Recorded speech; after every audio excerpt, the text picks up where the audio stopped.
So a blockchain, as you know, is basically a distributed ledger. Why it is distributed and what's a ledger? So these are two important points.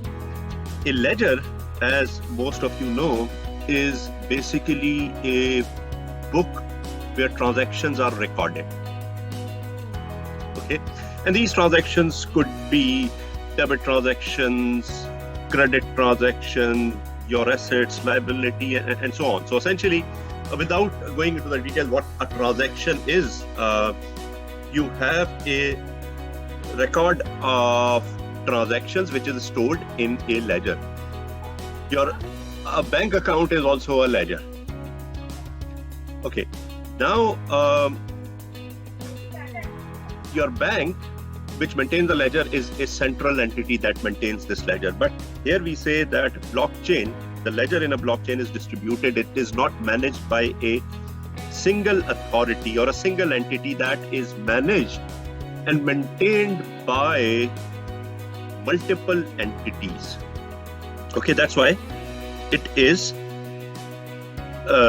not centralized. It is decentralized because this is managed by multiple entities, and we are also going to look at it in more detail. Also, it is distributed in a sense that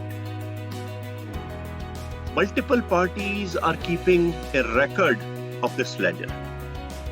Okay, so you may not necessarily have a single party having complete record. So that ledger is the global view of the ledger, or the global ledger is generated by combining these ledgers from multiple parties.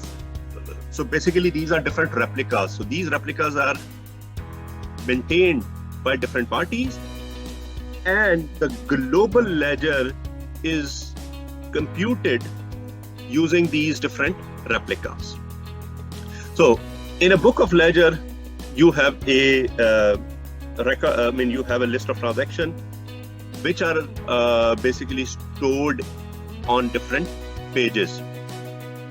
So analogously, a blockchain, you can consider each block in a blockchain as analogous to a page in a ledger, where in each page or in each block you have a list of transactions and then some information about these transactions which we are going to see.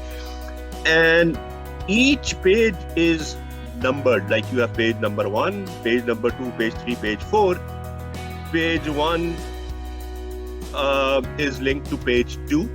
Page 2 will come after page 1, page 3 will come after page 2, and so on. So there is an order in the pages that are stored in a ledger. Similarly, in a blockchain, you have these blocks are ordered, and you need to maintain that order between blocks. Why you need to maintain an order between these blocks? Because the transactions in lower block, they record the ownership, or they provide a state of the system.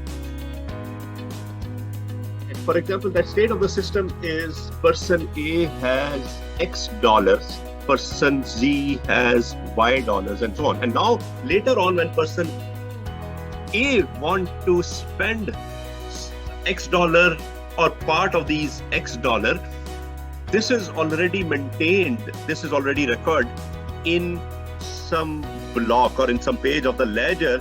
So you want to check whether person A, who is spending or making a transaction or buying something, has actually X dollar in his or her account.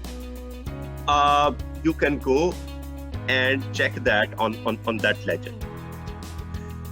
So that's why it's important to have this ordering of these blocks, because if someone wants to spend something, that needs to be recorded in some block which should occur prior to the block in which the current transaction is stored.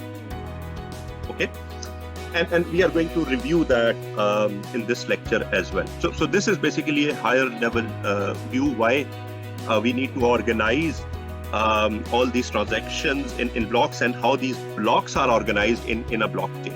So in a blockchain, blocks are organized as in form of a linked list, but this is a distributed linked list. This is not a this list is not managed or maintained by just one entity. A group of peers is managing and maintaining that list or linked list. So that's why it's called blockchain.